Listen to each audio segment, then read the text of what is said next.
Good morning friends, હું અજય ત્રિવેદી અને આજે આપણે ધોરણ 10 વિષય ગુજરાતીમાં આપણે પાઠ 2 ટૂંકી વાર્તા રેસનો ઘોડો શીખી રહ્યા છે. મિત્રો, આજની વાર્તા છે રેસનો ઘોડો.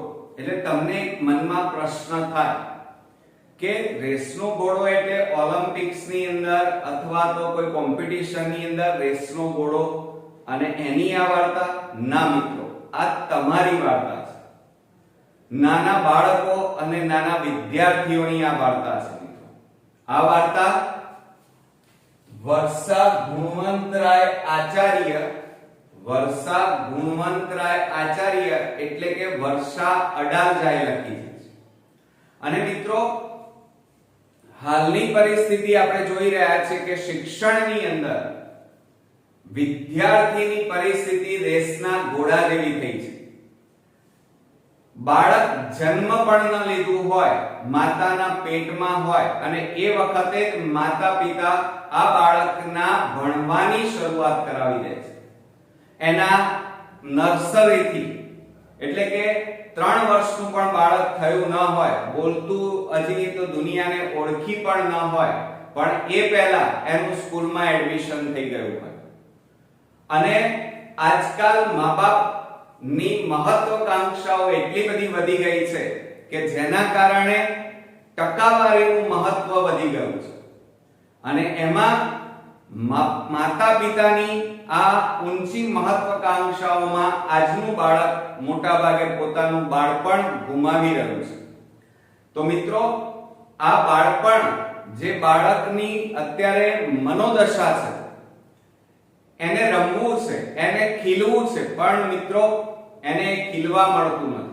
એની પોતાની ઈચ્છાઓ છે, પોતાના સ્વપ્નો છે, પરંતુ આપણે જાણીએ છીએ કે આજકાલ મા-બાપ બાળક ઉપર પોતાની ઈચ્છાઓ બાળક ઉપર થોપી દેવામાં આવે છે, જેના કારણે બાળક પોતાની ઈચ્છાઓ, પોતાની મહત્વાકાંક્ષાઓ, પોતાના સ્વપ્નો બહાર લાવી શકતો નથી.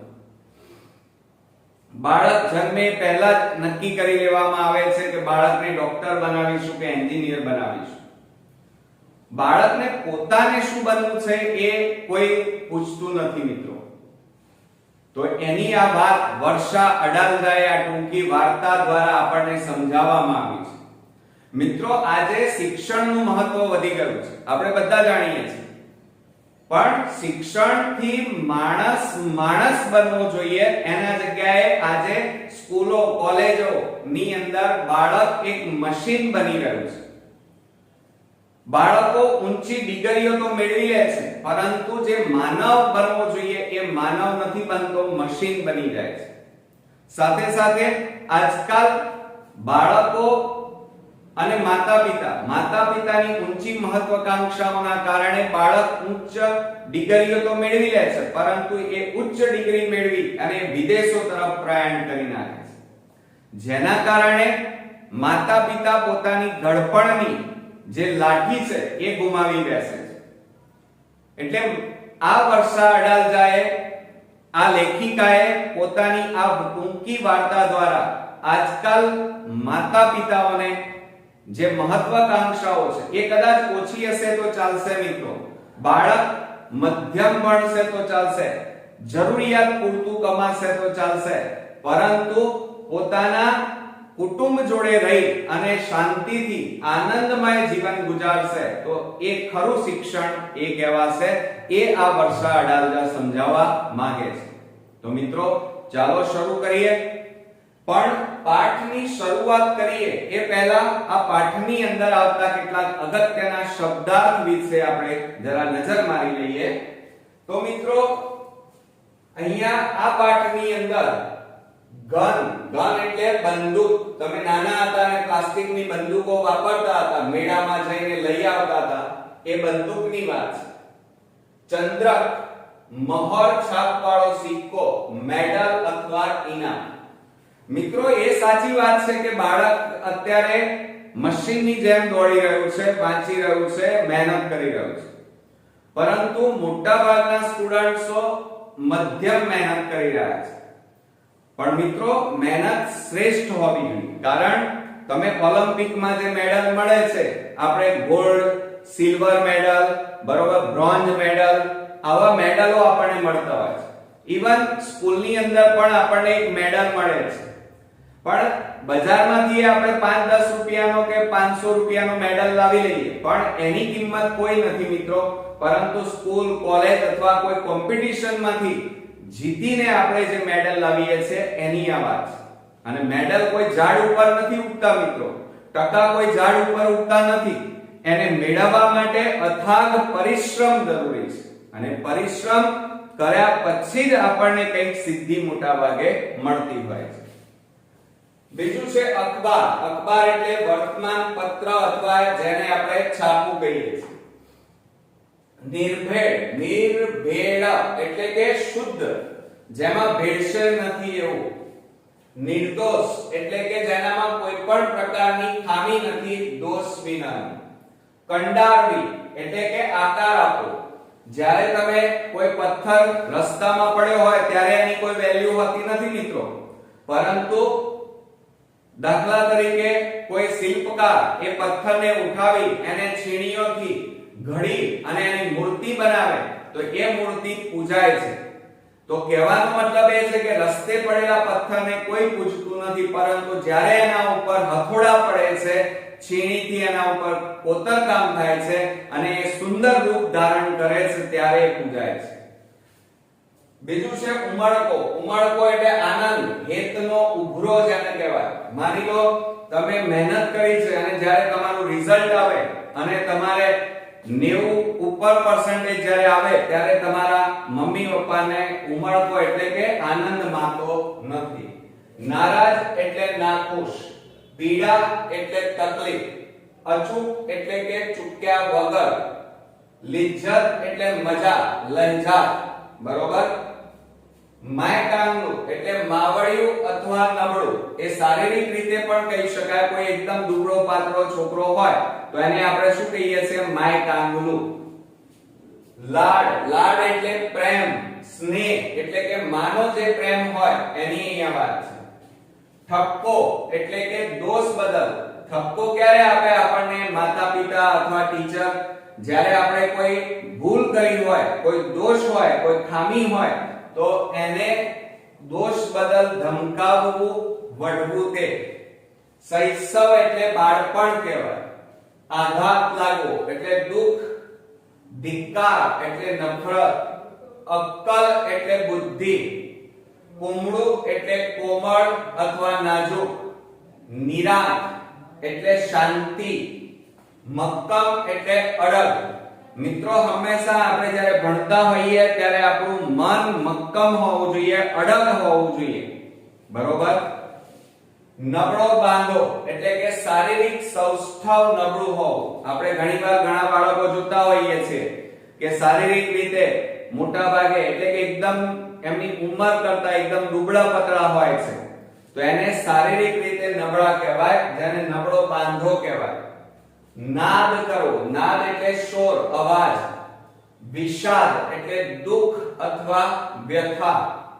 ફોરમ, ફોરમ એટલે સુગંધ. ઉમદા, ઉમદા એટલે સારો અથવા ઉચ્ચ. મિત્રો આમ તો જુઓ, દુનિયામાં બધા બાળકો 10મા ધોરણમાં વાંચતા હોય છે, વિડિયો જોતા હોય છે, સ્કૂલોમાં ભણે છે, ટ્યુશન પણ કરતા હોય છે, પરંતુ ઉમદા વ્યક્તિ અથવા શ્રેષ્ઠ વિદ્યાર્થી કોને કહેવાય? તો શ્રેષ્ઠ વિદ્યાર્થી હંમેશા પોતાના ભણવામાં ઉપર ફોકસ કરતો હોય છે. બીજા કરતા એનું લખાણ અલગ જ હોય છે. એમાં એક ઉદાહરણ તરીકે તમને આપું, સ્વામી વિવેકાનંદ. સ્વામી વિવેકાનંદ એક વખત પોતાના ઘરની બહાર, ઝૂંપડીની બહાર એ વાંચતા હતા. બાજુમાંથી એક જાન પસાર થઈ.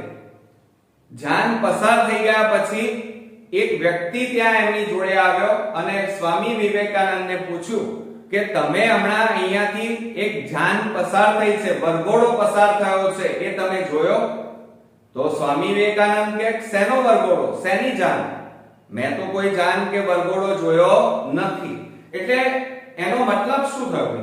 તો સ્વામી વિવેકાનંદ જ્યારે વાંચતા હતા મિત્રો, ત્યારે એમનું ધ્યાન, ફોકસ ક્યાં હતું? ભણવામાં હતું. બાજુમાંથી ઢોલ વાગતો વરઘોડો પસાર થયો તો પણ એમના મગજ ઉપર એની કોઈ અસર થઈ નહીં. અને આપણે એટલે મિત્રો હંમેશા જ્યારે ભણવા બેઠા હોય ત્યારે આપણું ધ્યાન હંમેશા ભણવા તરફ હોવું જોઈએ. બીજું છે હરીફાઈ. હરીફાઈ એટલે સ્પર્ધા, કોમ્પિટિશન. અત્યારે આપણે જાણીએ છીએ કોમ્પિટિશનનો જમાનો છે. અત્યારે 70-80% ની કોઈ વેલ્યુ નથી. અત્યારે બાળકનું માપદંડ, બુદ્ધિનું માપદંડ એની પરીક્ષાના ટકા ઉપરથી નીકળે છે. બરોબર કે મિત્રો? બીજું છે લક્ષ્ય. લક્ષ્ય એટલે ધ્યેય. હંમેશા મિત્રો લક્ષ્ય, ધ્યેય, સપનું હંમેશા ઊંચું જોવું જોઈએ. બરોબર કે નહીં મિત્રો? બીજું છે હળી જવું. હળી જવું એટલે ભળી જવું. બરોબર? નિમાણું એટલે દયામણું. હોંશ એટલે ઉમંગ અને નવાઈ એટલે આશ્ચર્ય. તો મિત્રો આ હતા પાઠ 2 ના અગત્યના શબ્દાર્થ. હવે રૂઢિપ્રયોગો છે એ આપણે પાઠ પછી જરા સમજીએ. હવે આપણે શરૂ કરીએ પાઠની શરૂઆત. હું જોડે જોડે વાંચતો પણ જઈશ અને તમને સમજાવતો પણ જઈશ. આપણા પાઠનું નામ છે રેસનો ઘોડો. હવે મિત્રો આ રેસનો ઘોડો એ ટૂંકી વાર્તા છે અને આ વાર્તા વર્ષા અડાલજાએ લખી છે. એમનો જન્મ 10/4/1940 ના રોજ થયો હતો. વર્ષા ગુણવંતરાય મહેતા એટલે કે આચાર્ય, વર્ષા ગુણવંતરાય આચાર્યનો જન્મ મુંબઈમાં થયો. આ યાદ રાખજો કારણ કે જોડકા અને ટૂંકા પ્રશ્નોમાં પૂછાય છે. તેમણે આકાશવાણી મુંબઈમાં, આકાશવાણી મુંબઈ એટલે શું? તો પહેલા મિત્રો અત્યારે તો જો કે મોબાઈલનો જમાનો આવી ગયો, ડિશ કનેક્શન આવી ગયું, એટલે અત્યારે તો અસંખ્ય ચેનલો આપણી ટીવીમાં આવી ગઈ છે. પરંતુ પહેલાના સમયમાં જ્યારે ડિશ કનેક્શન, મોબાઈલો નહોતા ત્યારે મિત્રો ટીવી ઉપર બ્લેક એન્ડ વ્હાઈટ ટીવી અને રંગીન ટીવી આવતા અને એ વખતે ફક્ત દૂરદર્શન આવતું. હવે આ દૂરદર્શન એટલે આકાશવાણી મુંબઈમાં પ્રવક્તા તરીકે એટલે કે બોલવા, જે આપણે આજતક ઉપર, ઇન્ડિયા ટીવી ઉપર, બરોબર, તો આર ભારત ઉપર જે ન્યૂઝ વાંચતા હોય છે એની વાત છે, એ પ્રવક્તા તરીકે કાર્ય કર્યું હતું. આ ઉપરાંત એમણે નાટકોમાં રંગભૂમિ એટલે કે જે નાટક કરવાનો મંચ હોય એ રંગભૂમિ સાથે પણ આ વર્ષા અડાલજા સંકળાયેલા હતા. એમણે ગાંઠ છૂટ્યાની વેળા, અણસાર, ખરી પડેલો ટહુકો, રેત પંખી, મારે પણ એક ઘર હોય, ક્રોસ રોડ એ તેમની નોંધપાત્ર નવલકથાઓ છે. યાદ રાખજો. એ અને એક માત્ર એ. આ ઉપરાંત સાંજને ઉંબર, વર્ષા અડાલજાની શ્રેષ્ઠ વાર્તાઓ તેમના નોંધપાત્ર વાર્તા સંગ્રહો છે. નાટકો અને નિબંધમાં પણ તેમનું વધારે યોગદાન હતું. તેમને સાહિત્ય અકાદમી, ગાંધીનગર અને દિલ્હીના એવોર્ડ એમને પ્રાપ્ત થયેલા છે. મિત્રો વર્ષા અડાલજા આ રેસના ઘોડાની અંદર શિક્ષણનો પાયાનો સિદ્ધાંત, આપણો શિક્ષણનો પાયાનો સિદ્ધાંત શું? બાળકને આનંદ આપવાનો, બાળકને સારો માણસ બનાવવાનો છે. વાલીઓની આજની અપેક્ષાઓને કારણે આજનું શિક્ષણ સ્પર્ધાત્મક બની ગયું છે, જેના કારણે બાળક એક મશીન બની ગયું છે. પરિણામે નાનપણથી જ વધુ ટકા પ્રાપ્ત કરવાના કારણે તેનું બાળપણ છીનવાઈ ગયું છે. એ બાબતે લાલ બત્તી ધરતી આ વાર્તા છે.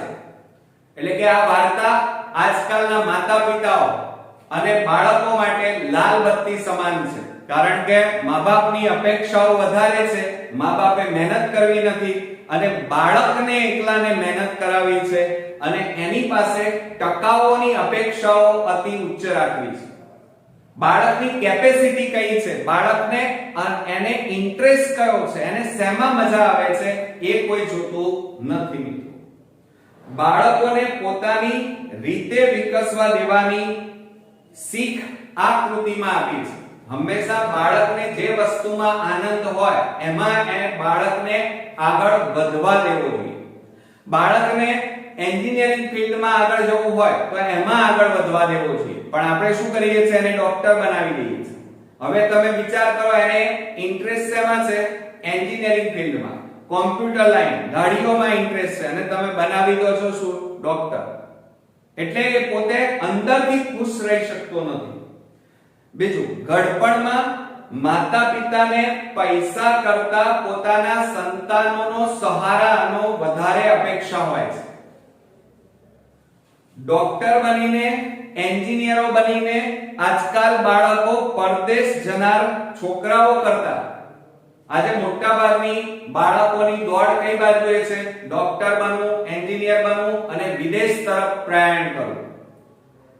પરંતુ જે બાળકો ઓછું ભણે છે પરંતુ પોતાના દેશમાં રહી અને પોતાના કુટુંબ સાથે રહી અને આનંદથી રહેતો જે દીકરો છે એ કુટુંબ, સમાજ અને દેશ માટે વધારે સારો ગણવામાં આવે છે, આવકાર્ય છે. આ બધા મુદ્દાઓ ઉપર વર્ષા અડાલજાએ થોડો મા-બાપ માટે અંદર એક ઉજાસ પાથર્યો છે, પ્રકાશ પાથર્યો છે. અહીંયા આપણે વાર્તાની હવે શરૂઆત કરીએ. વિનુ કાકા છે. વિનુ કાકા વાત-વાતમાં હંમેશા કહેતા, તમારા મમ્મી પપ્પા પણ કહેતા હશે મિત્રો, કે હંમેશા ઊંચું નિશાન રાખો, ઊંચા સપના જુઓ. તમારા ટીચરો પણ કહેતા હશે. હવે જો બધા ડોક્ટર બની જશે તો શું થશે મિત્રો? પણ અહીંયા વિનુ કાકા વાત-વાતમાં હંમેશા કહેતા કે નિશાન ઊંચું રાખવું જોઈએ. અંકિત એમનો જે છોકરો છે, પ્લાસ્ટિકની લાંબી ગન એટલે મિત્રો બંદૂક ઉપર ઝુમ્મર તરફ તાકીને, ઉપર ઝુમ્મર હતું એના ઉપર પ્લાસ્ટિકની પેલી બંદૂક તાકીને, અંકલ આટલું ઊંચું, બરોબર. હવે એને ખબર નતું કે ઊંચું નિશાન એટલે શું, એને એ સમજણ નહોતી મિત્રો. ચાલ એટલે વિનુ કાકા કહે, ચાલ બદમાશ. ક્યાંનો? વિનુ કાકા ગન લઈ લે છે, બરોબર. પેલા નાના બાળક પાસેથી ગન લઈ લે છે, અંકિત પાસેથી. પછી નાનકડા અંકિતને બાજુમાં બેસાડી વિનુ કાકા સમજાવે છે, બેટા સામાન્ય તો બધા ભણે, સામાન્ય તો આખી દુનિયા ભણે છે, જીવે પણ, બરોબર. કૂતરા પણ પેટ ભરે છે, કીડી મકોડા પણ જીવે છે, પરંતુ લાંબી ડિગ્રી મેળવે, હરીફાઈમાં ચંદ્રક, મેડલ લાવે, પહેલો નંબર લાવે, ટીવી અખબારમાં તારા ફોટા આવે, બસ તબ ક્યા બાત હૈ. એટલે મા-બાપ આપણને આવી શિખામણ આપતા હોય છે કે હંમેશા બેટા એવી મહેનત કરવી જોઈએ કે શ્રેષ્ઠ પરિણામ આવે, તારો ફોટો પેપરમાં આવે, ટીવીમાં આવે. એવું જો થઈ જાય તો મજા પડી જાય. વિનુ કાકા આ અંકિતને આ વાત કરે છે, એમ જે અંકિત નાનો છોકરો છે એને આ સમજાવે છે. અંકિત થોડું સમજે ન સમજે પણ મને અને સંજયને સંતોષ થતો. અંકિતને સલાહ શિખામણ આપવાની અમારે જરૂર ન રહે. ઘણીવાર બાળકોને મા-બાપની વાતો કચકચ લાગતી હોય છે. તમે જોયું હશે, તમે અત્યારે 10માં આવ્યા એટલે તમારા ઉપર ફ્રી ઓફ એડવાઇસ ચાલુ થઈ ગઈ હશે મિત્રો. જે આવે એ કહેશે મહેનત કરો, મમ્મી પપ્પા કહેશે મહેનત કરો, કોઈ પાડોશમાંથી આવે, કોઈ મહેમાન આવે, મહેનત કરો. એટલે બાળકને મા-બાપ અને શિક્ષકની જે એડવાઇસ છે મિત્રો, શિખામણ છે, એ કચકચ લાગે છે. જ્યારે વિનુ કાકા અંકિત અને એમના પુત્ર સૌરભને જુદી જુદી રમતો રમાડે, બે છે, એક અંકિત અને સૌરભ. એટલે વિનુ કાકા આ અંકિત અને સૌરભ બે છોકરાઓને જુદી જુદી રમતો રમાડે, ચોકલેટ આપે અને પછી આવી બધી વાતો કરે. બંનેની ઉંમરમાં કઈ ખાસ તફાવત નહોતો. સાંજે માથે બેસીને હોમવર્ક પણ કરાવે. એટલે કે માથે બેસવું એટલે જોડે બેસવું, કે માથા ઉપર નહીં બેસી જવાનું. પણ વિનુ કાકા આ બંને છોકરાઓની જોડે બેસી અને સાંજે હોમવર્ક એટલે લેસન કરાવતા. અને પછી ટીવી ચેનલ પર ટીવી ઉપર શું બતાવતા? કોઈ પિક્ચર બતાવતા, કોઈ સોંગ બતાવતા? ના મિત્રો, પણ વિનુ કાકા બંને બાળકોને નેશનલ જીઓગ્રાફી કે ડિસ્કવરી ચેનલ, જે પ્રાણીઓની, જંગલોની, કુદરતની જે ચેનલ આવે છે જેને નેશનલ જીઓગ્રાફી ચેનલ અથવા ડિસ્કવરી ચેનલ કહે છે, એ ચેનલ બતાવતા. અને આ જોઈને પેલા મંજુ કાકી હતા, વિનુ કાકાના પત્ની મંજુ કાકી, આ રોજ આ ડિસ્કવરી ચેનલ જોઈ અને મિત્રો કંટાળી જતા. અને પછી કંટાળીને શું કહેતા વિનુ કાકાને કે તમે તો છોકરાને જાણે જેલમાં પૂર્યા છે, રમવા તો જવા દો ને, એની ઉંમરના છોકરાઓ સાથે જરા ભળવા દો. સામાન્ય છોકરાઓ એટલે પેલા વિનુ કાકા શું કહે છે મંજુ કાકીને કે સામાન્ય છોકરાઓ સાથે રમીને એ શી મોટું પ્રાપ્ત થઈ જવાનું છે. એટલે વિનુ કાકી કહે છે, મારે મંજુ કાકી, નિર્ભેળ નિર્દોષ આનંદ પ્રાપ્ત થશે. બરોબર મિત્રો, જો અત્યારે એના ચહેરા પર, એટલે પછી વિનુ કાકા મંજુ કાકીને કહે છે કે જો બહાર જશે તો આનંદ આવશે એમ તું કહે છે, પણ અત્યારે જો બાળકો કેવા ખુશ છે, કેવા આનંદમાં છે. એટલે મંજુ કાકી પાછા વિનુ કાકીને જવાબ આપે છે, કપાળ તમારું, એ આનંદ આઈસ્ક્રીમ નો છે. 24 કલાક ચોકી કરશો આ બાળકોની એટલે છોકરા કોઈ ભણેશ્રીના દોડિયા નથી થઈ જવાના. એટલે વિનુ કાકા કહે છે મંજુ, મૂર્તિને તો કંડારવી પડે. દુનિયા તેજ ગતિથી દોડી રહી છે, તીવ્ર હરીફાઈ છે બધા જ ક્ષેત્રોની અંદર. એટલે મંજુ કાકી કહે છે એ શું થઈ જાય એનાથી? એટલે વિનુ કાકા કહે છે અરે તો લક્ષ્યાંક પર એટલે કે પોતાની મંજિલ પર પહોંચવું હોય તો ઘોડો જેમ રેસમાં દોડે છે એવી રીતે આપણે દોડવું પડે મંજુ. હારી ગયેલાનો કોઈ ભાવ પૂછતું નથી.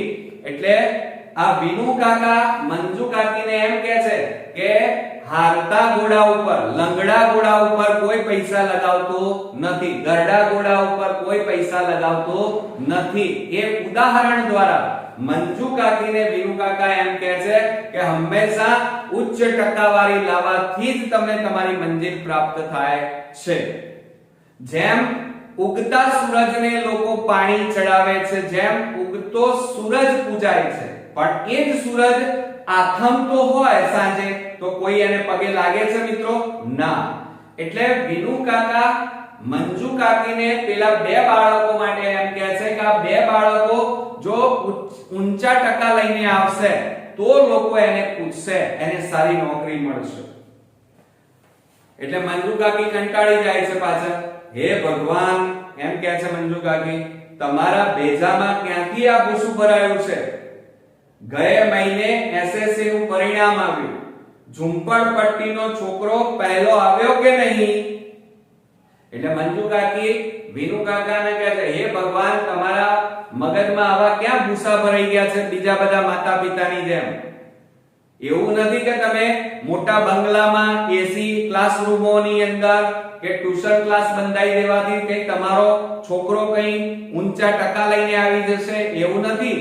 આ વખતે બોર્ડમાં એસએસસી નું પરિણામ આવ્યું તો એમાં ઝુંપડપટ્ટીમાં રહેતો છોકરો બોર્ડમાં પહેલો નંબર લઈને આવ્યો.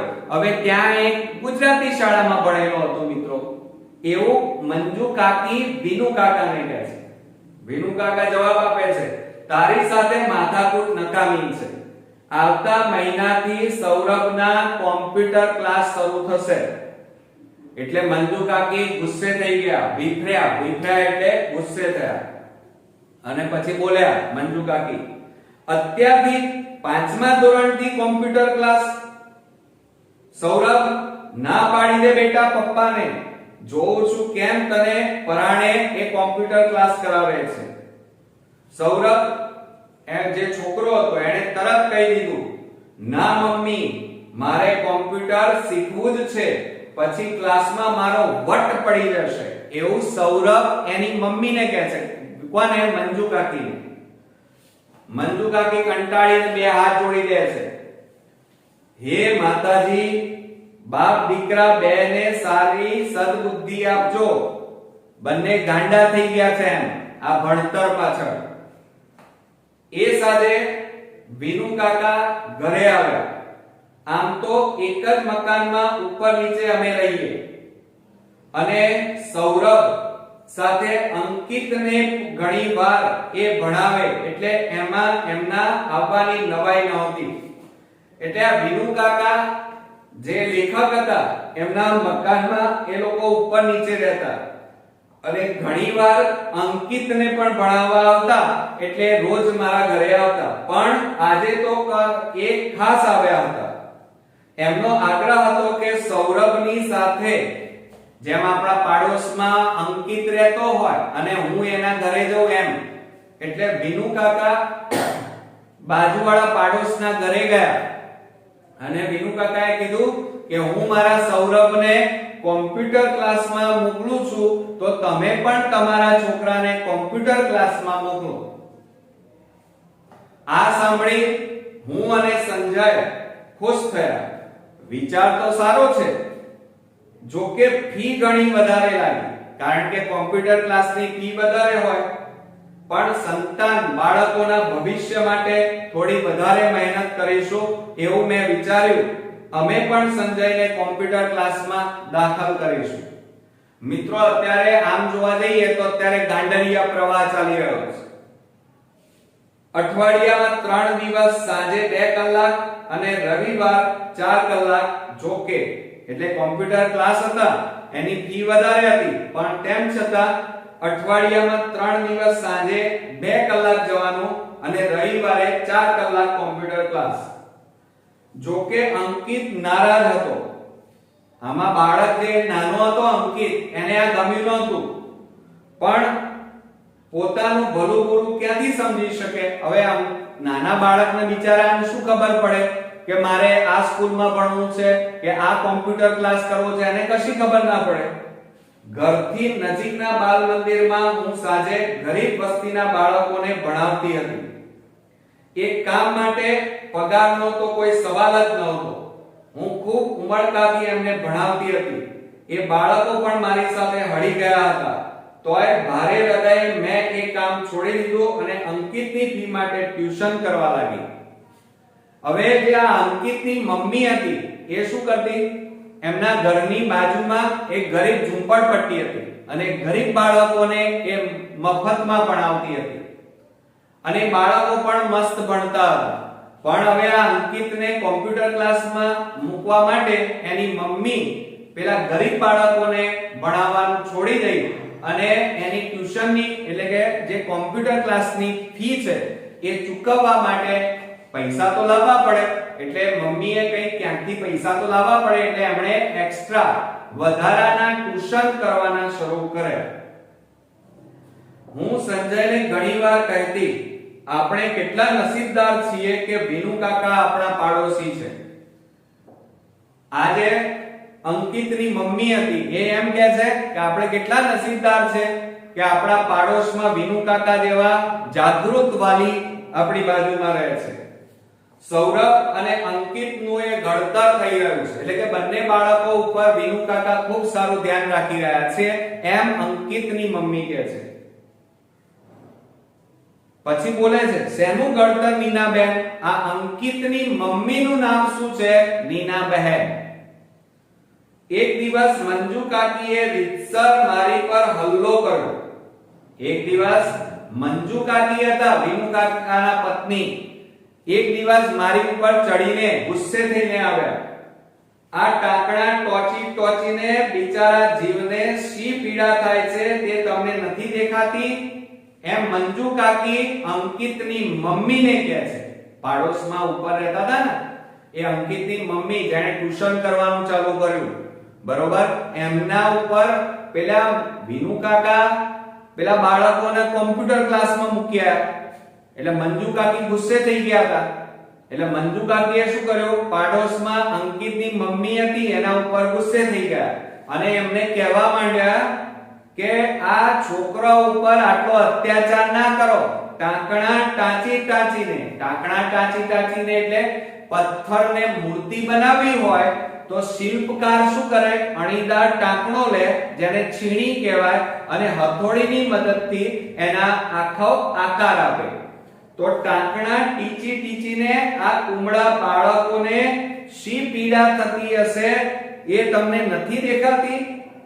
એટલે અંકિતની મમ્મી નીનાબહેન કહે છે, જુઓ મંજુબેન, આપણે મધ્યમ વર્ગના માણસ, તમારી મારી કોઈ ઇન્ડસ્ટ્રી, કોઈ ફેક્ટરી, કોઈ કારખાના, કોઈ ખેતર, કોઈ દુકાનો નથી કે દીકરાને સીધો એર કન્ડિશનમાં કેબિનમાં બેસાડી દઈશું.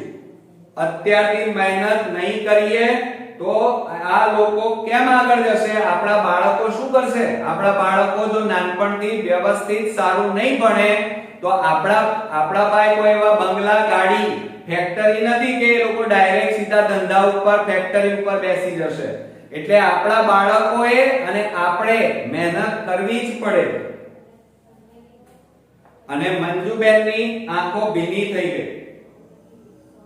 મંજુ કાકી બોલ્યા, તમારી વાત હું નથી સમજતી, હું માં છું, દુશ્મન તો નથી ને?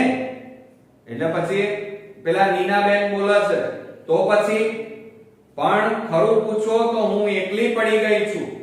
એ બાપ દીકરાની જાણે અલગ દુનિયા છે. આવું કોણ કહે છે? મંજુબા, મંજુ કાકી. મંજુ કાકી નીનાબેનને કહે છે કે ખરું પૂછો તો હું એકલી ઘરમાં પડી ગઈ છું. કેમ? કારણ કે આ બાપ દીકરો બે આખો દિવસ ભણવું, કોમ્પ્યુટર ક્લાસ, ટ્યુશન ક્લાસ આવું જ કરે છે. એમની અલગ દુનિયા છે અને હું માત્ર ઉંબરે ઊભી છું. એટલે કે ઉંબરો એટલે ઘરનું જે મેઈન બારણું હોય ત્યાં એને ઉંબરો કહેવાય. મારા દીકરાને રેસના ઘોડાની જેમ દોડાવે છે.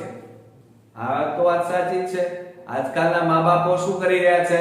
રેસના ઘોડાની જેમ આ વાડામાંથી પેલા વાડામાં, પેલા વાડામાંથી પેલા વાડામાં બિચારા છોકરાઓને દોડાય કરે છે. અને સરવાળે રેસનો ઘોડો જ બની ગયો છે આજકાલનો વિદ્યાર્થી મિત્રો. બરોબર કે નહીં? વિનુ કાકાને તમારે માટે ખૂબ લાગણી છે. એટલે નીનાબેન જે અંકિતના મમ્મી છે એ મંજુ કાકીને કહે છે કે તમે ચિંતા ના કરો, વિનુ કાકાને તમારા માટે ખૂબ લાગણી છે. એટલે મંજુ કાકી કહે છે, નહીં જાણતા હોવ પણ કોણ જાણે મનમે ઊંડે ખોટું લાગે છે. એટલે કે આ મંજુ કાકી કહે છે બધી વાત સાચી પણ મને અંદર થોડો ડર લાગે છે. એટલે નીનાબેન કહે છે, અરે ના મંજુ કાકી, થોડા વખતમાં બધું ઠીકઠાક થઈ જશે, ચિંતા ના કરો. એટલે મંજુ કાકી બોલે છે, તો તમારા મોમાં ઘી શક્કર, આ બાપ બેટા બેવાના બુદ્ધિ આલજો થોડી, એમ કહે છે. સમજ્યા તમે?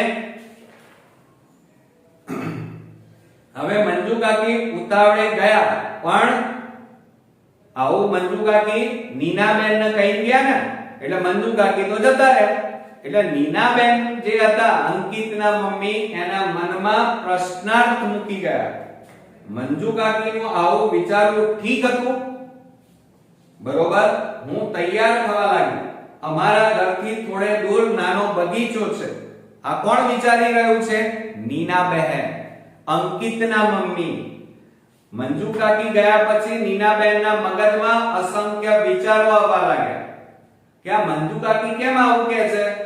એટલે એના મનમાં અસંખ્ય પ્રશ્નો ઊભા થયા. એટલે આ નીનાબહેન પોતાના ઘરથી થોડે દૂર નાનો બગીચો છે. સંજયને ઓફિસથી આવતા મોડું થવાનું હોય ત્યારે, આ સંજય કોણ છે? તો નીનાબહેનના પતિ, અંકિતના પપ્પા. સંજયને ઓફિસથી આવતા મોડું થવાનું હોય ત્યારે હું એટલે નીનાબહેન અને અંકિત સાડીની પાટલી હાથમાં જ રહી ગઈ. કેટલા વખતથી અંકિત તો રમવાના વખતે મારી સાથે બગીચામાં રમવા આવ્યો જ નથી. આ જ્યારે નીનાબેન વિચારતા હતા ત્યારે એમને વિચાર આવ્યો કે હું અને મારું બાળક બગીચામાં કેટલાય વર્ષો પહેલા અમે બંને માં દીકરો બંને બગીચામાં જતા અને મારું બાળક રમતું. આજે કેટલાય વર્ષોથી મારું બાળક રમ્યું નથી. અમે ત્રણ એટલે કોણ? અંકિત, અંકિતના મમ્મી એટલે નીનાબહેન અને એના પપ્પા એટલે સંજયભાઈ. અમે ત્રણ સાથે મળી રેતીમાં ઘર બનાવીએ, પછી કુલ્ફીની લિજ્જત માણીએ, શનિ રવિમાં દરિયા કાંઠે અચૂક જવાનું. પહેલા જ્યારે નાના હતો, મારો અંકિત નાનો હતો ત્યારે આ નીનાબહેન વિચારે છે. કોણ વિચારે છે? નીનાબહેન. નીનાબહેનના મગજમાં બધું ચાલે છે. નીનાબહેન એવું વિચારે છે કે પહેલા તો શનિ રવિની રજા આવતી એટલે હું, મારા પતિ અને મારું બાળક અંકિત ત્રણે દર શનિ રવિ અમે દરિયા કાંઠે જતા, રેતીમાં ઘર બનાવતા, કુલ્ફી ખાતા અને આનંદ માણતા, ઉત્સાહ માણતા. મિત્રો, આ બધું એ અરીસામાં માથું ઓરાવા ગઈ ત્યારે આ અંકિતના મમ્મી વિચારતા હતા. અને એ અરીસામાં નીનાબહેનનું પ્રતિબિંબ, પોતે પોતાનું પ્રતિબિંબ જોઈ રહ્યા હતા અને એમને વિચાર આવ્યો કે ખરેખર આ હું પોતે જ છું કે પછી હું બદલાઈ ગઈ છું. બરોબર? બારણે એટલામાં આ બધું વિચારતા હતા નીનાબહેન, અંકિતના મમ્મી, એટલામાં બારણામાં ઘંટડી વાગી. સાડી જેમ તેમ નીનાબહેને પહેરી લીધી અને બારણું ખોલ્યું તો અંકિત, એમનો પુત્ર, એકદમ નિમાણો ચહેરો, નિમાણો એટલે એકદમ દયાવાળો ચહેરો. ગભરાઈને મેં એને કપાળે હાથ મૂક્યો તો શરીર ગરમ. નીનાબહેન પોતાના ઘરમાં હતા, વિચારતા હતા. અરીસાની સામે ઊભા હતા એટલામાં ઘંટડીનો બેલ વાગ્યો. દરવાજા ઉપર ગયા. દરવાજા ઉપર જઈ અને દરવાજો ખોલ્યો તો એમનો છોકરો અંકિત એકદમ ઢીલો થઈ ગયો હતો, નિમાવળો થઈ ગયો હતો, દયાજનક એની સ્થિતિ હતી. એટલે મને ચિંતા થઈ. કોને? નીનાબહેનને. એની મમ્મીને ચિંતા થઈ અને એની મમ્મીએ તરત કપાળે હાથ મૂક્યો. માં કહેવાય. આપણે જાણીએ છીએ કે આ પૃથ્વી ઉપર ભગવાન પછીનું કોઈ રૂપ હોય તો એ છે માં. કેમ? કારણ કે ભગવાન બધી જગ્યાએ પહોંચી ના શકે મિત્રો, અને એટલા માટે ભગવાને પોતાનું બીજું રૂપ બનાવ્યું અને એ છે માં. આ દુનિયામાં તમારી જોડે આખી દુનિયા ચાલતી હશે, પણ એક સમય એવો હશે કે તમે એકલા પડેલા હશો, તમારી જોડે કોઈ દુનિયા નહીં હોય, પણ તમારી માં તમારી જોડે હશે. અને મિત્રો, આ દુનિયામાં પ્રેમ કરતા શીખવાડ્યું કોણે? માએ. માં એ વાત્સલ્યનો સમુદ્ર છે મિત્રો, દરિયો છે.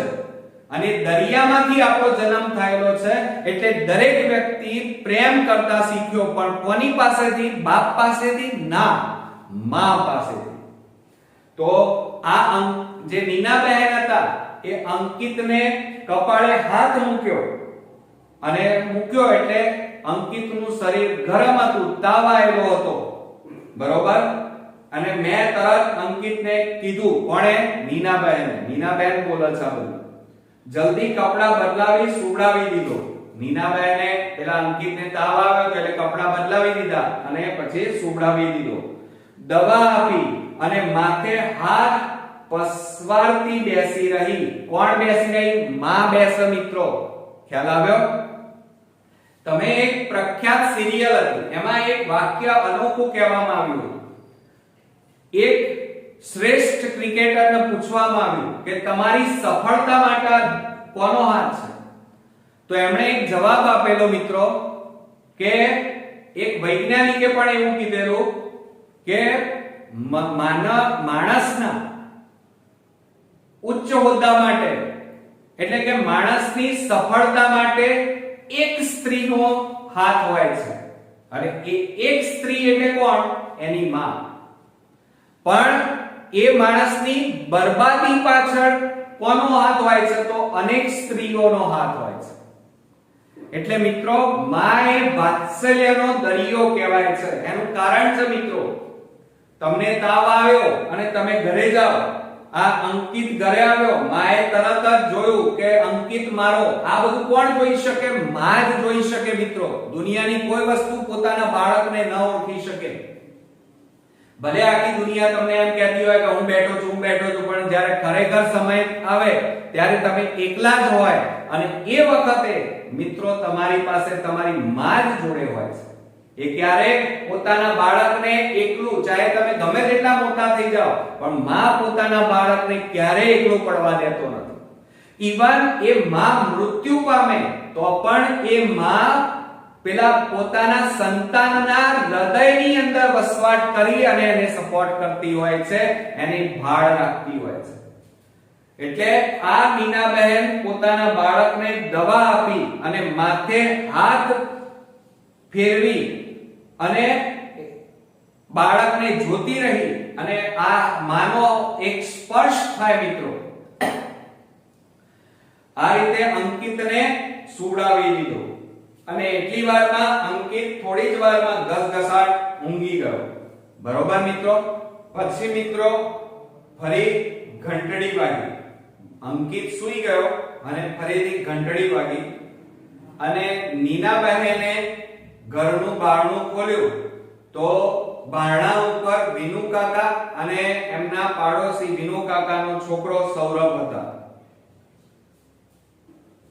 એટલામાં એમણે એવું કીધું કે અંકિત હજી શાળાએથી આવ્યો નથી. વિનુ કાકાએ પૂછ્યું. કમ્પ્યુટર ક્લાસમાં જવાનું મોડું થાય છે. એટલે વિનુ કાકાને જવાબ આપ્યો. કોણે? નીના બહેને. આજે ક્લાસમાં અંકિત આવશે નહીં, એને તાવ છે વિનુ કાકા.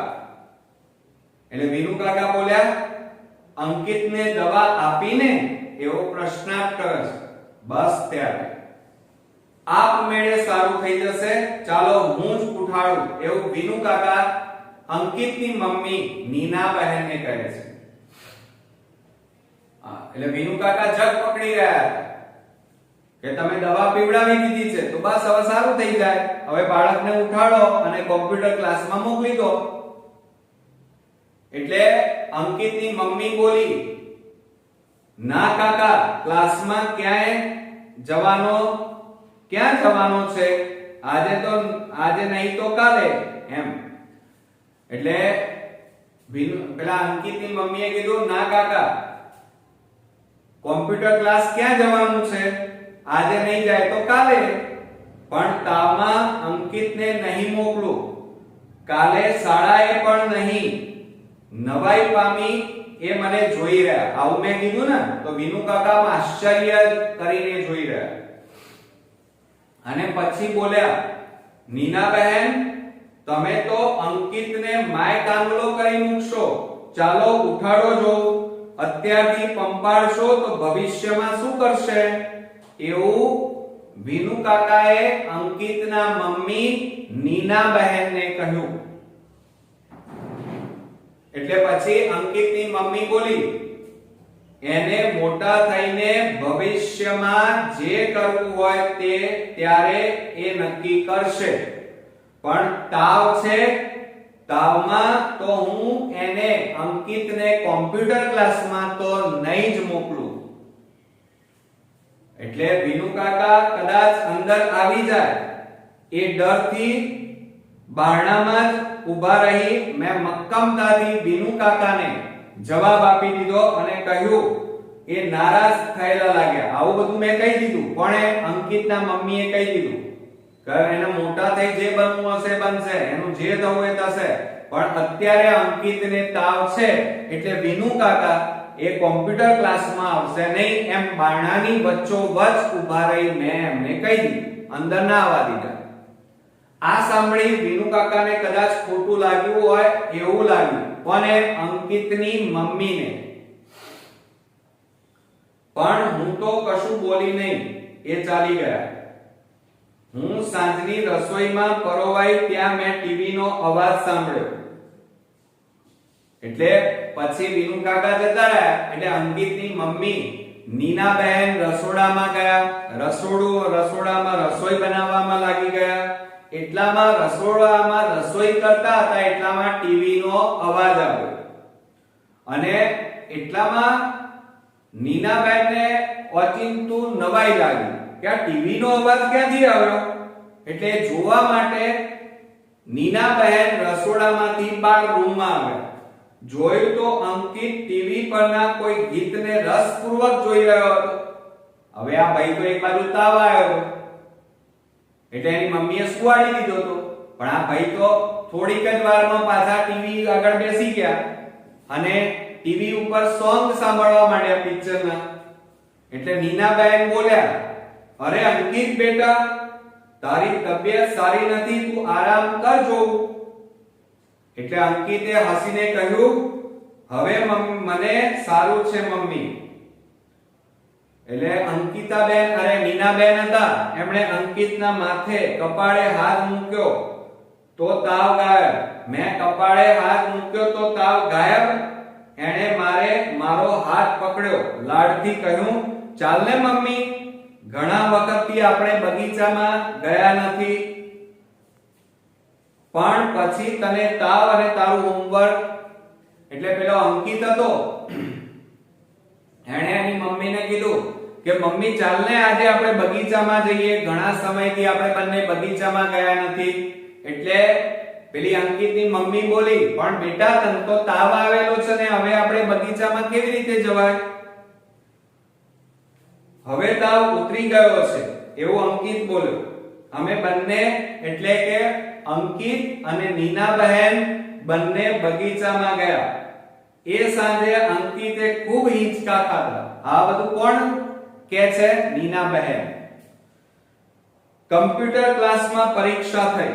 અંકિત માંડ પાસ થયો. સૌરભને સર્ટિફિકેટ ઓફ મેરિટ મળ્યું. કોનું? વિનુ કાકાનો છોકરો સૌરભ. એને કોમ્પ્યુટરમાં સર્ટિફિકેટ મળી ગયું ભાઈ. અને આ અંકિત બીમાર પડ્યો, બગીચામાં ગયો, એટલે એ માંડ કોમ્પ્યુટર ક્લાસમાં પરીક્ષામાં પાસ થયો. એ સાંજે સંજય અંકિત પર પહેલી વાર ગુસ્સો થયો. એટલે અંકિતના પપ્પા હતા, બરોબર, એમને ખબર પડી કે ભાઈ મારો છોકરો માંડ પાસ થયો છે અને વિનુ કાકાનો છોકરો મેડલ લઈને આવ્યો છે, સર્ટિફિકેટ લઈને આવ્યો છે. એટલે પેલા અંકિતના પપ્પા અંકિત ઉપર ગુસ્સે થયા, સંજયભાઈ, બરોબર, પહેલવેલી ગુસ્સે થયા.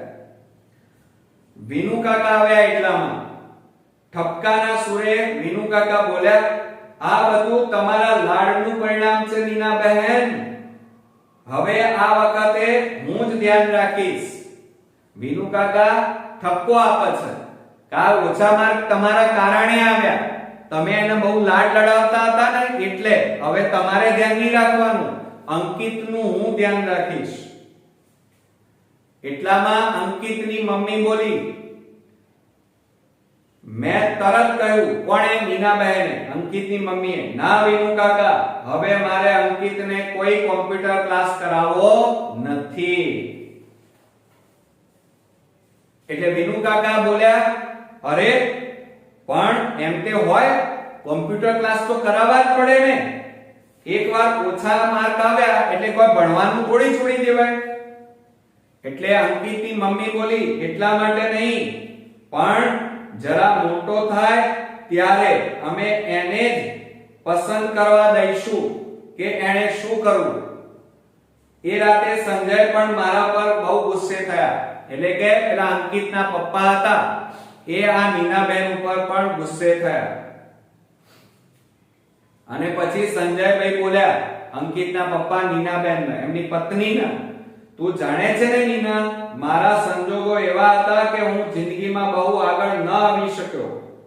અંકિત માટે હું બધું કરી છૂટવા તૈયાર છું.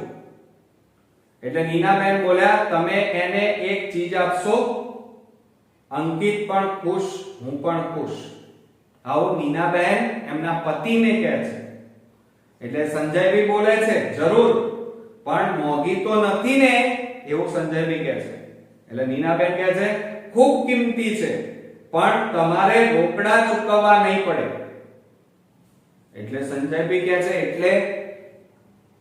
એટલે નીનાબેન એમની પત્ની કહે છે, અંકિતને એનું શૈશવ આપો સંજય. એમના પતિનું નામ શું છે? અંકિતના પપ્પાનું નામ સંજય, સંજયભાઈ. એટલે જે અંકિતની મમ્મી હતી એ સંજયભાઈને એમ કહે છે કે મને અને અંકિતને એક વસ્તુ જોઈએ છે. એટલે એમના પતિ કહે ભાઈ મોંઘી તો નથી ને, હું આપીશ પણ મોંઘી તો નથી ને. એટલે પછી નીનાબેન કહે છે ના મોંઘી નથી, એના માટે કોઈ પૈસા ચૂકવવાના નથી, પણ આપણા બાળક અંકિતને એનું શૈશવ એટલે કે બાળપણ આપો બસ. સાંજે ઘણીવાર હું અને અંકિત બગીચામાં જતા. અંકિત હું એટલે નીનાબહેન. ઘણીવાર નીનાબહેન અને અંકિત બંને બગીચામાં જતા. ત્યાં એને હિંચકો ખાતો, બીજા બાળકો સાથે રમતો જોતા મને થતું ના મારો નિર્ણય સાચો હશે. આવું કોણ વિચારતું? નીનાબહેન, અંકિતના મમ્મી, સંજયભાઈના વાઇફ પત્ની. પણ પેલા વિનુ કાકા જે પાડોશી હતા એ એમને એમ છોડેવા હતા? વિનુ કાકા સૌરભને ભણાવે ત્યારે અંકિતને લઈ જતા. વિનુ કાકા હતા એ જ્યારે એમના છોકરાને ભણવા બેસાડે ત્યારે મારા છોકરા એટલે હું એટલે અંકિતની મમ્મી નીનાબહેન મારા છોકરાને પણ એ લઈ જતા. પણ મને સ્પષ્ટ દેખાતું કે એ નારાજ થઈ જતો. જ્યારે મારા છોકરાને વિનુ કાકા ભણવા લઈ જતા ત્યારે મારો છોકરો આનંદમાં નહોતો રહેતો, કે બરોબર દુખી હતો. સંજયના ધ્યાનમાં પણ આ વાત આવી. મારા પતિએ પણ જોયું કે મારો છોકરો ભણવા જવા માટે ખુશ નથી. એક રવિવારની સાંજે અમે દરિયા કિનારે અંકિત સાથે ખૂબ રમ્યા. એટલે કે હું એટલે નીનાબહેન, સંજયભાઈ એમના પતિ અને એમનો છોકરો અંકિત આ ત્રણેય દરિયા કિનારે ખૂબ રમ્યા રવિવારે. પાણીમાં પલળ્યા પણ ખરા, ભીંજાયા એટલે પલળ્યા. પછી આઈસ્ક્રીમ ખાતા ખાતા એને પૂછ્યું પેલા અંકિતને, બેટા અંકિત તારે વિનુ કાકા પાસે કેમ નથી ભણવું? એ કહેતા હતા કે તું ભણવામાં ધ્યાન નથી આપતો. આવું કોને પૂછ્યું? અંકિતને, એના મમ્મી પપ્પાએ. પણ સૂર્યાસ્ત થઈ ગયો હતો અને હળવે હળવે અંધકાર ઉતરી રહ્યો હતો. હાથમાંનો ફુગ્ગો એને છોડી દીધો. આ પૂછ્યું ને એટલે. અને એને દૂર સુધી હવામાં ઉડતો જોઈ રહ્યો. પેલો ફુગ્ગો ઉડી ગયો ને દરિયા કિનારે એના હાથમાંથી, એટલે ફુગ્ગાને જોઈ રહ્યો. પછી અચાનક પેલો અંકિત બોલ્યો, મને વિનુ કાકા જરાય ગમતા નથી. અંકિતે એના મમ્મી પપ્પાને કીધું કે મને વિનુ કાકા જરાય ગમતા નથી.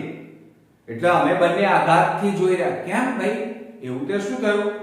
અમે બંને આઘાતથી અંકિતને જોઈ રહ્યા. આવો ધિક્કાર અંકિતમાં અમે કદી જોયો ન હતો. પછી ધીમે ધીમે મંજુ કાકી પાસેથી મને ખબર પડી. બરોબર, નીનાબહેન મારું માનો તો અંકિતને મારે ત્યાં ભણવા મોકલતા જ નહીં. આવું કોણે કીધું? પેલા વિનુ કાકા હતા.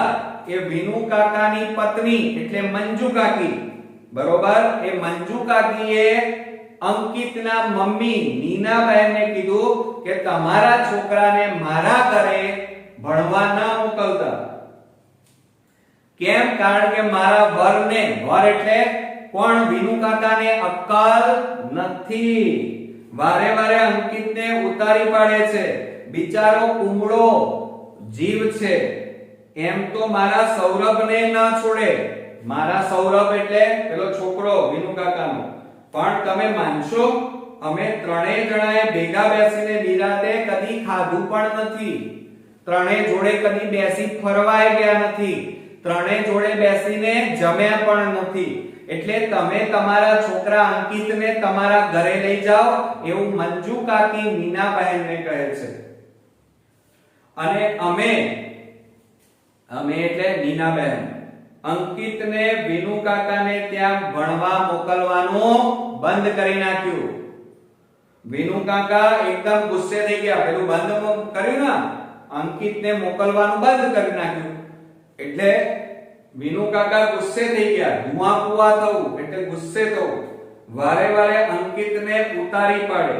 બરોબર, અને એ વિનુ કાકાના ઘરે મોકલવાનું બંધ કર્યું. એટલે વિનુ કાકા ગુસ્સે થઈ ગયા બરોબર, અને ગુસ્સે થઈ અને અમને બોલ્યા પણ ખરા, પણ અમે મન મક્કમ કરી નાખ્યું. અંકિત પહેલેથી જ નબળા બાંધાનો હતો.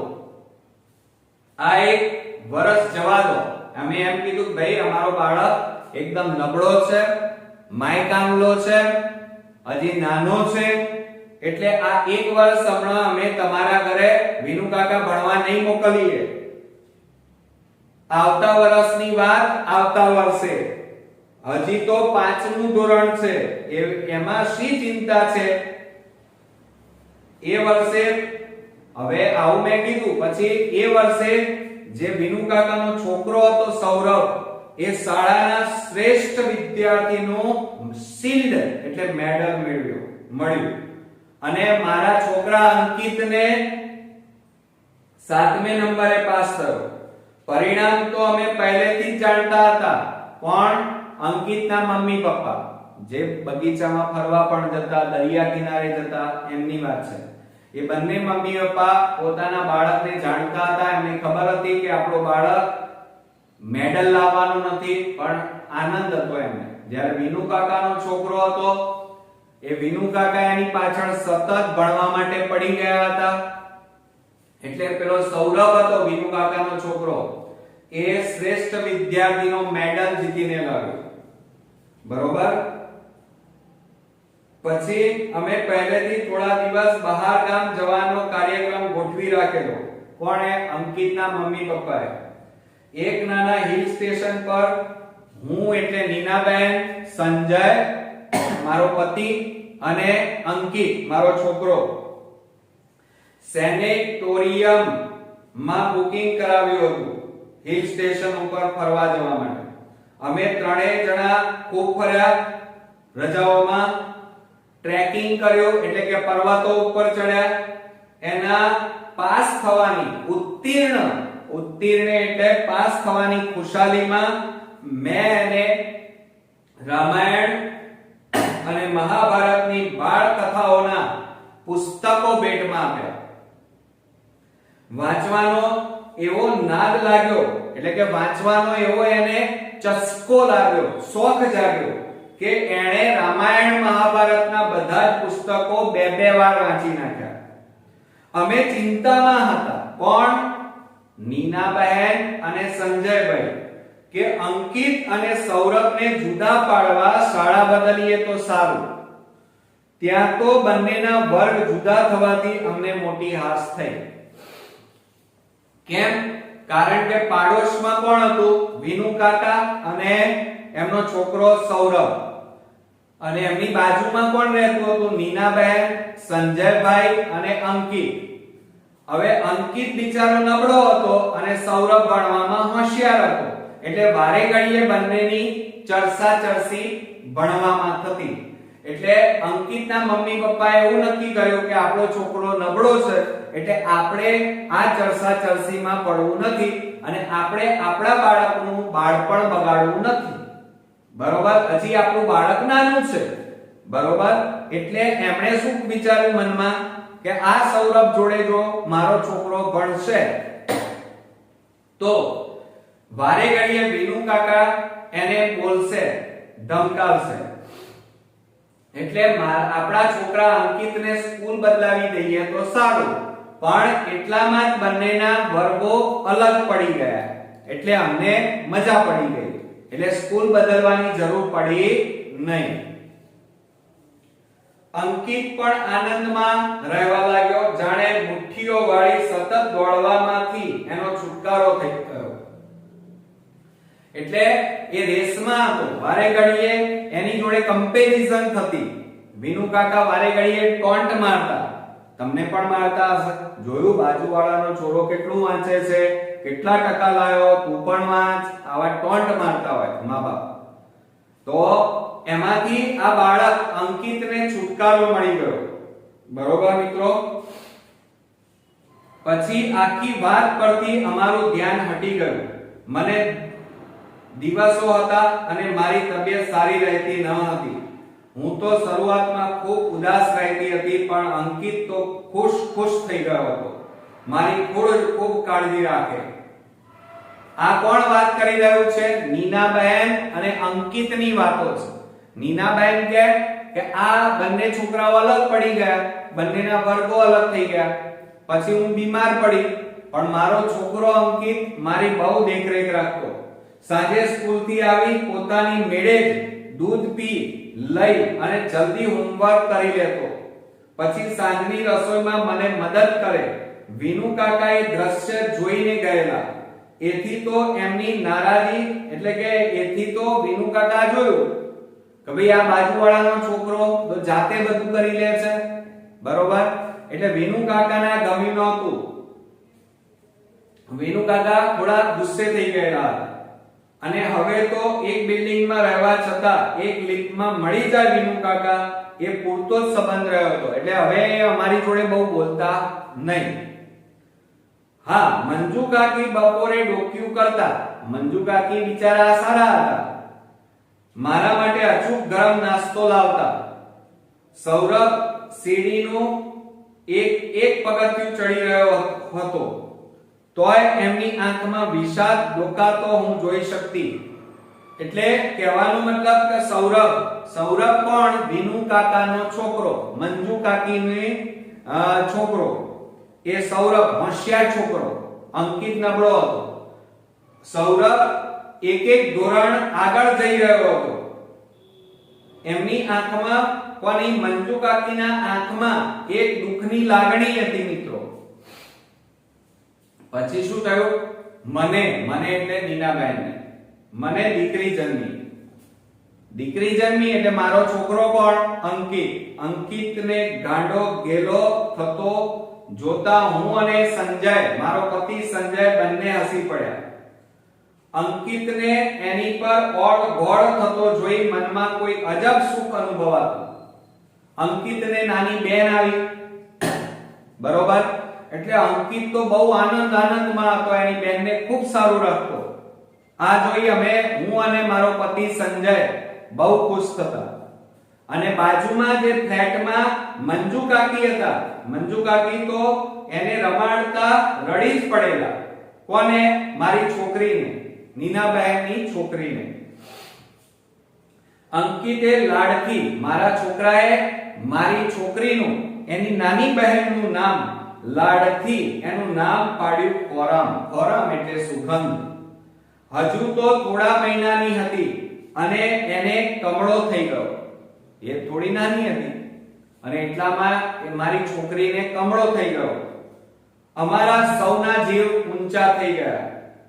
કમળો મટ્યો ત્યાં આખા શરીરે એને પોટલીઓ ફૂટી નીકળી.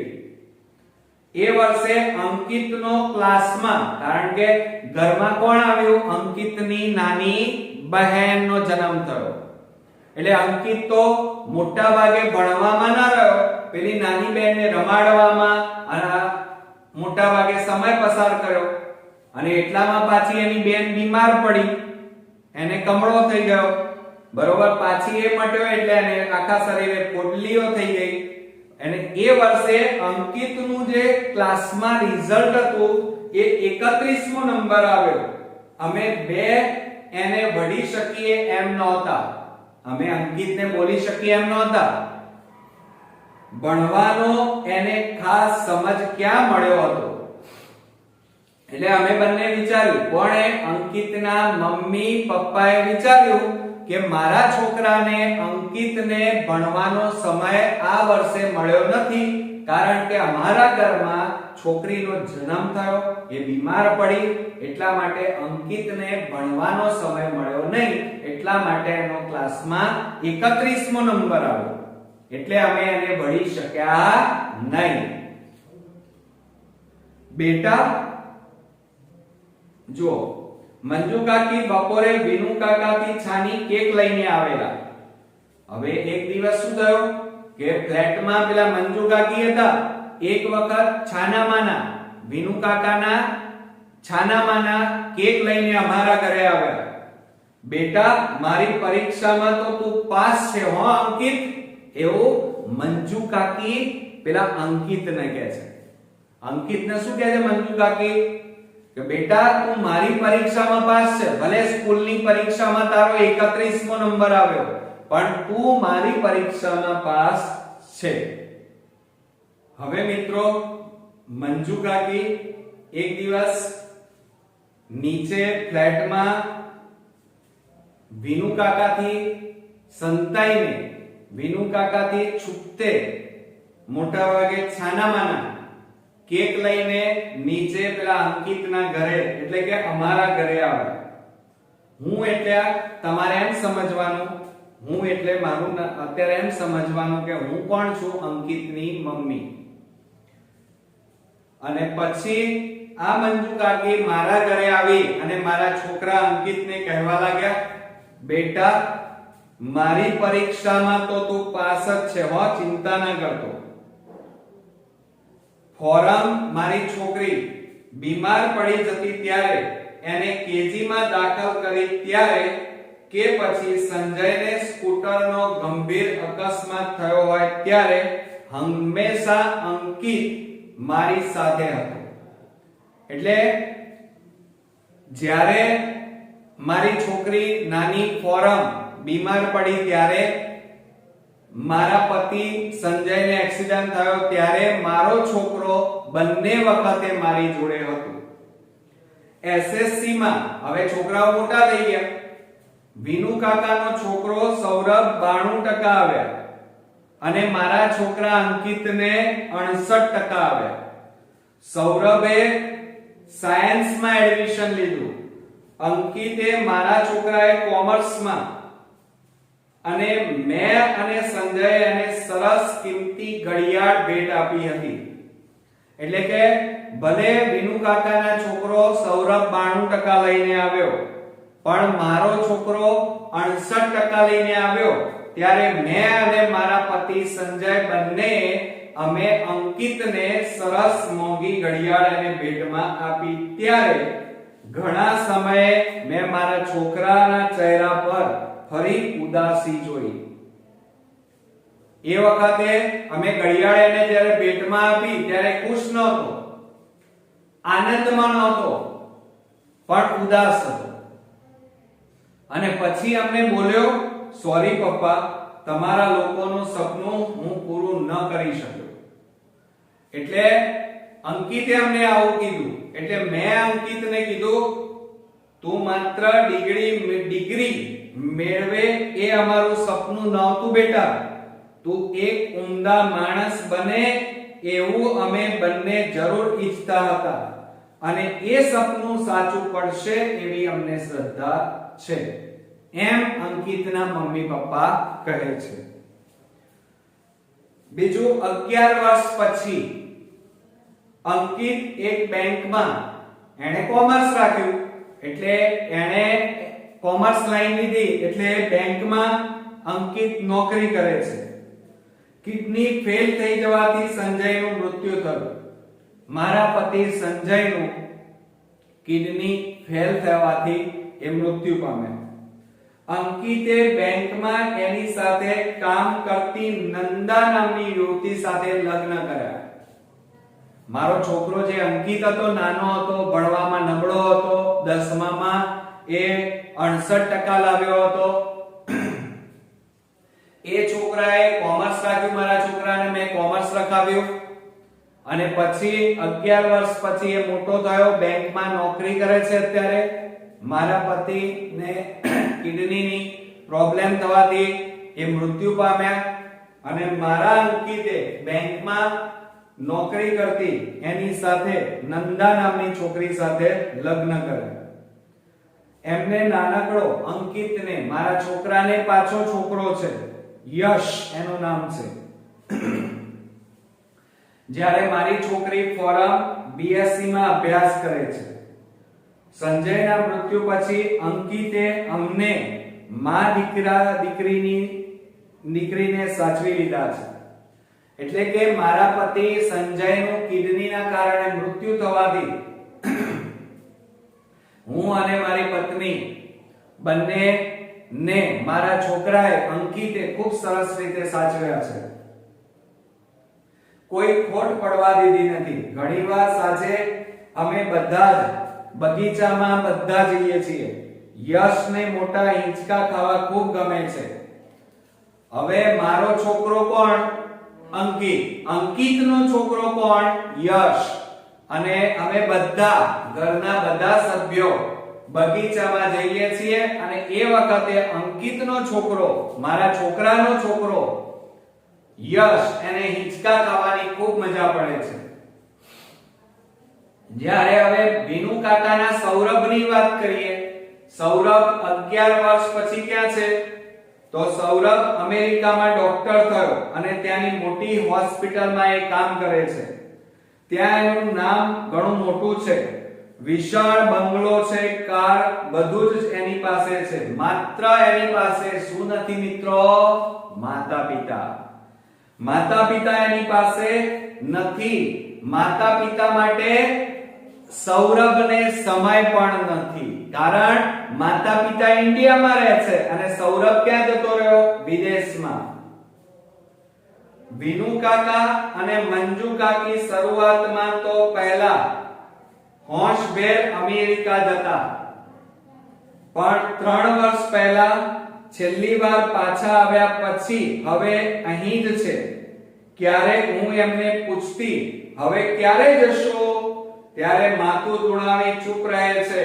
એમની આંખને ખૂણે બાજેલ નાના આંસુ આથમતા સૂરજના કિરણમાં ચમકી ઉઠે છે. એટલે કે સૌરભના મમ્મી કોણ? વિનુ કાકા અને મંજુ કાકી. એમનો છોકરો સૌરભ ભણવામાં બહુ હોશિયાર, સાયન્સ રાખ્યું, ડોક્ટર બન્યો, અમેરિકા જતો રહ્યો. અમેરિકામાં એનું મોટું નામ, ગાડી, બંગલા, પૈસા, નામ, શોહરત બધું જ છે, પણ કોણ નથી એની પાસે? માતા-પિતા. મંજુ કાકી અને વિનુ કાકા બંને અવારનવાર અમેરિકા જતા અને પાછા ઇન્ડિયા આવી જતા, પણ હવે કેટલાય સમયથી વિનુ કાકા અને મંજુ કાકી અમેરિકા જતા નથી. મેં એમને ઘણીવાર પૂછ્યું, કેમ મંજુ કાકી હવે અમેરિકા જતા નથી, ક્યારે જવાનું છે? ત્યારે મંજુ કાકી ખાલી ના આમાં માથું ધુણાવે છે, ના પાડે છે. પણ એ જ્યારે ના પાડે ત્યારે એમની આંખોના ખૂણામાં આંસુ મોટા ભાગે છુપાઈને બેઠા છે, જે સૂરજની અંદર ચમકતા દેખાય છે. અમે ફરવા જઈએ ત્યારે અંકિત અચૂક એમને સાથે લઈ આવે છે. અમે જ્યારે બધા ઘરના સભ્યો, હું, અંકિત, મારી છોકરી, અંકિતની પત્ની, અંકિતનો છોકરો, અમે બધા સાંજે જ્યારે બગીચામાં જઈએ ત્યારે અંકિત પેલા વિનુ કાકા અને મંજુ કાકી બંનેને સાથે લઈ આવે છે. વિનુ કાકા અને મંજુ કાકીની ઉંમર જાણે એકદમ વધી ગઈ લાગે છે, ગળપણ આવી ગયું છે. કાકીને ઘૂંટણનો દુખાવો થાય છે. હવે ઉંમર થઈ મંજુ કાકીની, ગળપણ આવ્યું એટલે એમના ઢીંચણ ઉપર દુખાવા થાય છે. ફોરમ નો હાથ પકડીને ધીમે ધીમે ચાલે છે. મારી દીકરી ફોરમ એ મંજુ કાકીનો હાથ પકડી અને એમને ધીમે ધીમે ચલાવે છે. બગીચો ખાલી થવા લાગે છે, હલકો અંધકાર ઉતરે છે. અંકિત કાકાનો હાથ પકડી ઉઠાડે છે. હવે શું થયું? અમે બધા બગીચામાં ગયા. હું, મારો અંકિત, અંકિતનો છોકરો યશ, અંકિતની પત્ની નંદા, પછી મારી બેટી ફોરમ, મંજુ કાકી, વિનુ કાકા, અમે બધા બગીચામાં ગયા. બગીચામાં બધા આનંદથી બેઠા હતા. પછી જ્યારે અંધારું થયું એટલે અમે બધા ઘેર આવવા લાગ્યા, એટલે કે ઊભા થયા. પણ એ વખતે પેલા વિનુ કાકા, જ્યારે વિનુ કાકા આમ બેસી રહ્યા હતા આંખો બંધ કરીને, એટલે અંકિત વિનુ કાકાને ઉઠાડવા, હાથ પકડવા ગયો અને કહ્યું, ચાલો વિનુ કાકા ઘરે જઈશું. કાંડે બાંધેલી કિંમતી ઘડિયાળમાં જોયા વગર તેઓ કહે છે, કોણ કહે છે? વિનુ કાકા. વિનુ કાકા અંકિતને કહે છે કે કાંડે બાંધેલી કિંમતી ઘડિયાળ જોયા વગર વિનુ કાકા અંકિતને કહે છે, હા બેટા ચાલ, બહુ મોડું થઈ ગયું. શું કહે છે વિનુ કાકા પેલા અંકિતને? હા બેટા ચાલ, બહુ મોડું થઈ ગયું. મિત્રો આ હતી આપણી રેસનો ઘોડો, એક સુંદર વાર્તા વર્ષા અડાલજા, જેમણે સુંદર રીતે આપણને એક સંદેશો આજના માતા-પિતા અને બાળકોને આપ્યો છે. આપણે જાણીએ છીએ કે આજના માતા-પિતા પોતાના બાળક પાછળ એક સુંદર રીતે એમનો ઉછેર કરી શકે, બરોબર, એમના સપના પોતાના રીતે પૂરા કરી શકે, એમને જે વસ્તુમાં એમને ઇન્ટરેસ્ટ હોય એમાં એ લોકો આગળ વધે. બીજું, બાળકોનું બાળપણ છીનવાઈ ન જાય, બાળકો હસતા ખીલતા રમતા અને આગળ વધે. અને બીજું કે આજનું બાળક મશીન ન બની જાય, રેસનો ઘોડો ન બની જાય અને ભલે ઓછું ભણે, મીડિયમ ભણે, ઓછું કમાય, પણ પોતાના કુટુંબ જોડે સમય વિતાવે, એવો સંદેશો આ પાઠમાં આપવાનો પ્રયત્ન વર્ષા અડાલજા આપણા લેખિકાએ કર્યો છે. મિત્રો, આજે આપણે આ પાઠની અંદર આવતા કેટલાક રૂઢિપ્રયોગોની વાત કરીએ તો ભારે હૈયે, વિનુ કાકા ભારે હૈયે. ભારે હૈયે એટલે દુખી હૃદય. કેમ? કારણ કે વિનુ કાકાએ આખી જિંદગી પેલા સૌરભને રેસના ઘોડાની જેમ દોડાયો, ભણાયો, ભણ ભણ ભણ ભણ ભણ. એટલે સૌરભ ટકા લાવ્યો, ડોક્ટર બન્યો, પણ ક્યાં જતો રહ્યો? Foreign, America. માતા-પિતા મૂકીને જતો રહ્યો, માતા-પિતા એકલા પડી ગયા. ધુઆ કુઆ થવું એટલે ખૂબ ગુસ્સો આવવો, ગાંડા ગેલા થઈ જવું એટલે વારી જવું, ગાંડા ગેલા થઈ જવું એટલે કંઈ સૂઝવું નહીં એમ, વટ પડવો એટલે આબરૂ, તમારો છોકરો ટકા લાવે એટલે આપણે વટ પડી જાય એમ. છુટકારો થવો એટલે બંધનમાંથી મુક્ત થવું. માનો વરસાદ પડે અને સ્કૂલમાં રજા પડી જાય તો છોકરાઓ ને ભણવામાંથી શું મળી જાય? આજનો દિવસ છુટકારો મળી જાય, બંધનમાંથી મુક્ત થઈ જાય. આંખ ભીની થવી એટલે કે લાગણી સભર થવું. ભૂસું ભરાવું, ભૂસું ભરાવું એટલે ખોટી વાત ઘર કરી જવી. જેમ કે વિનુ કાકાના મનમાં એક ભૂસું ભરાઈ ગયું હતું, બરોબર. ઓળ ગોળ થઈ જવું એટલે કે લાગણી સભર થવું. જીવ ઊંચો થઈ જવો, બરોબર. જે અંકિતના મમ્મી હતા, એ પેલા અંકિતને તાવ આવ્યો એટલે એની મમ્મીનો જીવ ઊંચો થઈ ગયો એટલે કે ચિંતા થવી. નિશાન ઊંચું રાખવું એટલે કે ધ્યેય ઊંચો રાખવો, સ્વપ્નો ઊંચા જોવા. તો મિત્રો, આજનો આ પાઠ રેસનો ઘોડો મેં મારી રીતે તમને ખૂબ સુંદર રીતે સમજાવવા પ્રયત્ન કર્યો છે. મને ચોક્કસ ખાતરી છે કે આ પાઠ તમને ખૂબ સરસ રીતે સમજાઈ ગયો હશે. મિત્રો, આ વિડિયો અચૂકથી પહેલેથી છેલ્લે સુધી જોઈ લેજો, જેથી કરીને પછી આ પાઠના પ્રશ્નો, સ્વાધ્યાયના પ્રશ્નો તમે તૈયાર કરવા બેસશો તો તમને સહેજ પણ અઘરા નહીં લાગે અને જલ્દી તમે તૈયાર કરી શકશો અને સમજીને તૈયાર કરી શકશો. બરોબર મિત્રો? તો નેક્સ્ટ વિડિયોમાં પાછા નવા ચેપ્ટર સાથે ફરી મળીએ. ત્યાં સુધી ગુડ નાઈટ મિત્રો.